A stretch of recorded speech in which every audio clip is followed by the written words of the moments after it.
I was the fatherless child. I was the widow. My whole world came tumbling down just because the little girl in me was scared to be left behind. I was scared to be abandoned again. So he was murdered, so his life was taken away from him. I got used to proving my worth. Every wound I thought I had closed had reopened. Girl, he didn't want you. He didn't want to talk to you. Duh.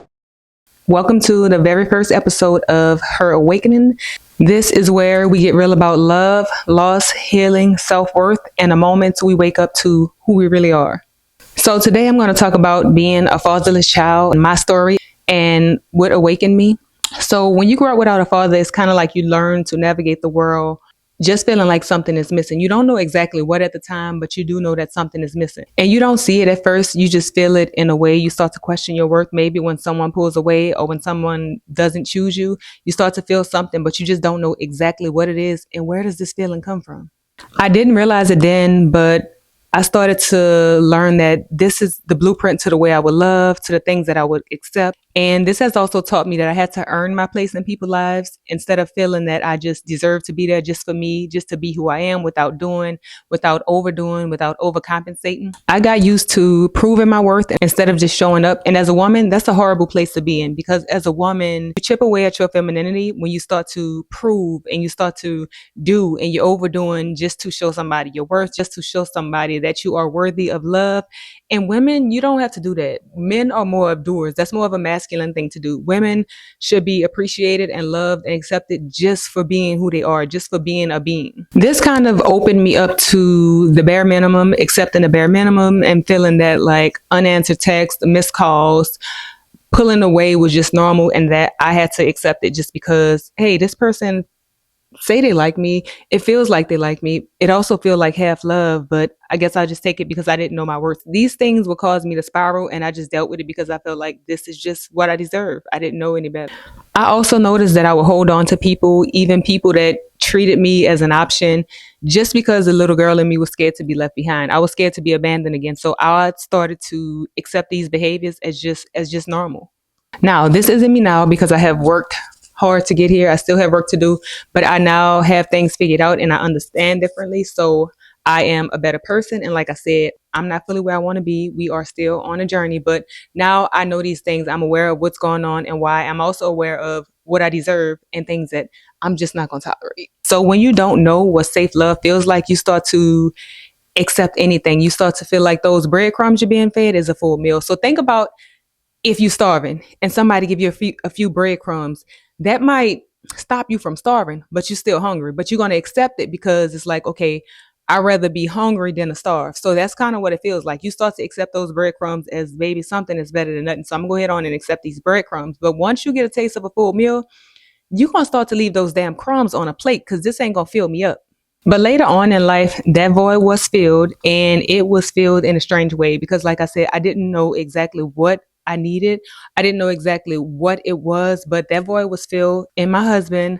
I met my husband at a young age. We also married at a young age. I met him in high school, my senior year in high school. He showed me the most genuine, the most gentle, safest love. And it was unconditional. It was a love where I didn't have to prove. I didn't have to do anything. I was just loved for being me. I didn't have to overdo. I didn't have to overcompensate. I didn't have to show up and do a million things and run around like a damn hamster on a wheel just to get love. He showed me love in the most, I can't even explain it. It's just kind of like I showed up and boom. And it was what I deserved. I didn't know what love felt like. So in the beginning, it felt like I wanted to prove and like I wanted to do these things I wanted to do and prove. But I didn't have to do all of that. He loved me just for being me, just for me. And for the first time, I felt safe love. I was cherished. He was so gentle with me. He adored me. He showed me what it is to be truly loved unconditionally. And even though we was young, he had kind of an old soul and his love was so steady. It was constant.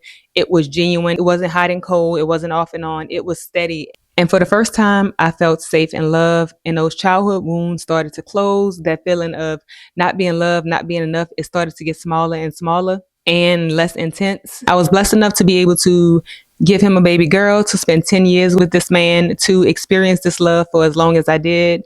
We got married, we had a daughter, and suddenly everything was ripped away from me in the most violent way. It was just like in a blink of an eye. He was murdered, so his life was taken away from him. And right along with him went everything I felt I had fixed, every wound I thought I had closed, had reopened. It was just a disaster. I felt almost as if I was stranded on an island, like somebody had just put me on an island. I didn't speak the language. I didn't have any luggage. I didn't have a phone. I didn't have nothing. I just felt stranded. Along with him went my sense of safety. Safety was gone. Everything was gone. I was just lost and confused. I didn't know what to do. And that kind of loss, it doesn't just hurt. It's not just heartbreaking. It reopens every wound you thought you healed. Everything is open back up. It's almost like having surgery. You have the surgery to fix the problem. They fix everything. They stitch you back up, send you home to heal. And before you start to heal, or before you heal fully, it's like somebody just come and rip those stitches back open and everything. You're back at square one. That's exactly how I feel. If I could explain it in any kind of way, it's just like the stitches was ripped out of me. And after that, of course, my abandonment wound became deeper because I wasn't just the fatherless child. I was the fatherless child. I was the widow. I was the person that knew what it felt to have a void. I was the person who knew what it felt like to not have a father, but I was also the person that knew what it was to not be loved and then to have it and then to have it ripped away. So in the following years and the years after, of course, I fell back into old patterns. I was repeating patterns. I didn't even notice that I was repeating because I didn't have that safety anymore. I didn't have that sense of calmness. And of course, I started tolerating the same things. I started tolerating half love. I started tolerating feeling like I'm an option. And also I started to accept excuses instead of real action and effort. So it's kind of like I went back to who I was. The only thing was different this time was that I would speak up. I would speak up, but also a part of me, that little girl in me, would be so afraid that, okay, you speaking up, but if you speak up, they might leave. So I would still have that fear of being abandoned. And I would also still cling to people. And sometimes we cling to people not because they're good for us, not because they make us feel good, but because we are afraid of being left. We're afraid of being abandoned. We're afraid of being alone. So that feeling that you had whenever your father left, whenever he wasn't there, you don't want to feel that feeling again. So your body goes into protective mode and you would do anything just not to feel that feeling, even if it means you clinging on to somebody that you clearly know doesn't want to be with you, that you clearly know you are an option to this person. And the truth is, I settled for less than I deserved because I was afraid of being left again. So I did accept these things that I knew. And it wasn't that I wasn't aware, because I was aware, especially this time.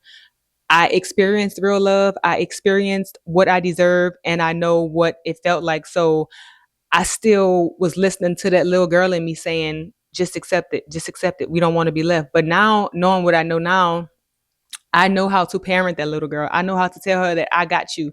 I am what you need. You don't need these people. You don't need this man. You don't need a father. You don't need validation. I got you. The thing that I've learned is that healing doesn't start when you realize you want better or when you realize you deserve better. Healing starts when you stop accepting anything that isn't better. When you stop accepting less than what you deserve, that's when the real healing starts.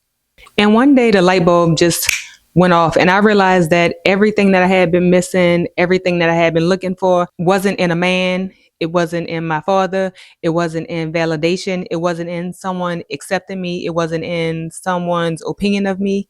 It's in me. The whole time, everything that I needed was in me. I was equipped with everything that I needed, that the little girl in me was screaming for. I realized that me not having a dad was starting to affect me.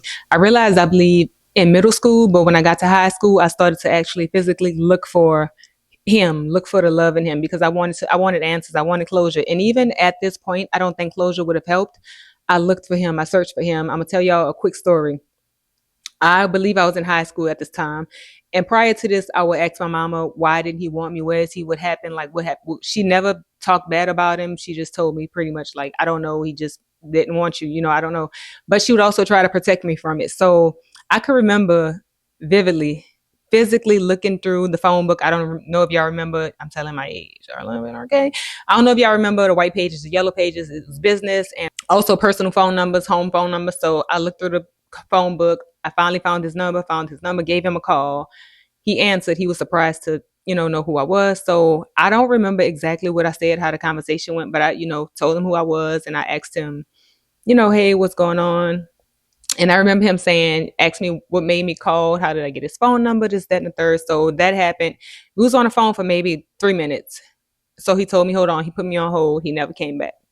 So the next day, I called back to see what happened. Of course, in my mind, I know what happened. Girl, he didn't want you. He didn't want to talk to you. Duh. Why are you running behind somebody that don't want you? Here you go again. So anyway, I called and the number was changed. So I was crushed. My whole world came tumbling down. I was crushed. Okay.